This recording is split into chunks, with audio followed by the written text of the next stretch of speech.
A diferencia de las guerras anteriores o incluso de otros frentes, en esta guerra, las batallas del frente occidental son constantes y tanto los sonidos de guerra como los de muerte se escuchan casi todo el tiempo. El continente se ha convertido en un infierno, pero a pesar de todo esto, también hay momentos de tranquilidad y de paz, momentos de descanso, de charlas, de risas y, aunque no lo parezca, momento en que soldados de ambos bandos se juntan para charlar sobre la guerra y sobre la vida. Incluso los soldados están tan cansados de esta cruel y violenta guerra que a veces en los descansos hacen carreras entre ellos o incluso juegan al fútbol. Son momentos en donde realmente los soldados olvidan las atrocidades de la guerra. Esta paz que se vive en el frente se debe a que realmente los hombres no se odian entre sí. La guerra es una lucha política que se ha escapado de las manos y obviamente los soldados están obligados a luchar en ella, pero en el fondo no hay ni odio ni resentimiento. De hecho, a pesar de que existen estos momentos de tranquilidad, en las trincheras algunas veces los oficiales intentan hacer que sus hombres entren en acción, pero de una manera muy inocente, casi como si de una competencia deportiva se tratase, ya sea lanzando granadas o apostando francotiradores. Sin embargo, a veces entre los rivales le avisan de antemano al bando contrario para que no sufra un poderoso ataque repentino con una de estas nuevas armas que son demasiado destructivas.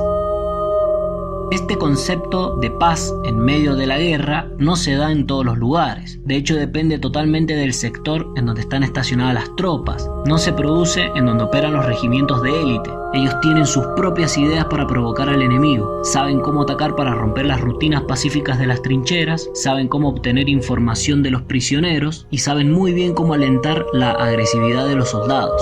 Es por ello que ante la pasividad de algunos frentes, los altos mandos se cansan de esto y ordena que comiencen a organizar varias sesiones de entrenamiento, además de que las incursiones pasan a ser obligatorias para todos los regimientos.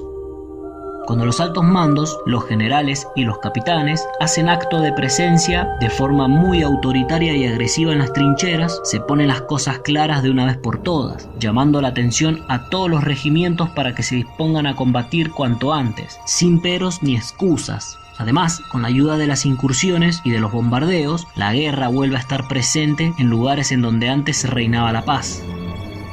Quedan pocos lugares en donde la guerra tiene un toque de tranquilidad y de paz, en donde no hay odio, pero esto se pone cada vez más difícil con la pérdida de más y más compañeros. Es muy complicado seguir con el entendimiento mutuo porque los soldados están obligados a luchar y por ello es que poco a poco la violencia en el frente empieza a aumentar de nuevo. Además, cuando las tropas toman las trincheras del enemigo y muchos soldados se rinden pidiendo compasión, las órdenes ahora son de asesinar a todo el que sea enemigo, sin importar su condición. Por lo tanto, el odio se alimenta aún más entre los ejércitos.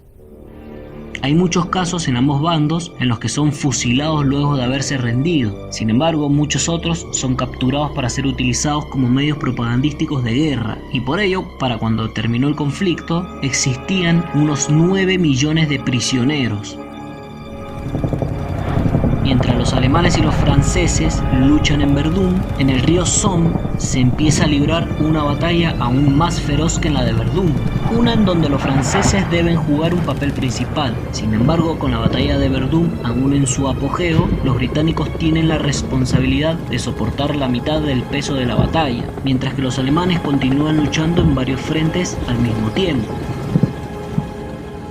El general Douglas Haig, que es el comandante de las tropas británicas, da la orden de ejecutar una fuerte ofensiva usando artillería pesada, pero tras 7 días de intensos bombardeos, la artillería británica no logra silenciar los cañones alemanes ni tampoco destruir sus defensas. Aún así, la batalla es enorme y destructiva. Al momento de comenzar el ataque, a diferencia de los ingleses, los franceses no destrozan el terreno antes de avanzar, sino más bien utilizan un breve pero intenso bombardeo para luego enviar una gran oleada de aguerridos soldados a pie, fiel al estilo francés, lo que resulta que generalmente les otorga la posición de una manera muy limpia, aunque por su parte los británicos destruyen el camino dejando el campo de batalla devastado, para luego enviar a los soldados lentamente y esperar a que puedan cubrirse como y donde puedan de algún contraataque enemigo. El 1 de julio, Al inicio de la batalla del Somme, los franceses consiguen sus objetivos al coste de unos pocos soldados, mientras que los británicos a duras penas consiguen muy poco y con unas bajas de más de 57.000 soldados.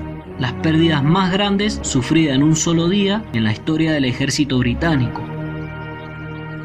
Desde que empezó la guerra en 1914, las duras batallas han servido de lección para todos los ejércitos que han estado luchando.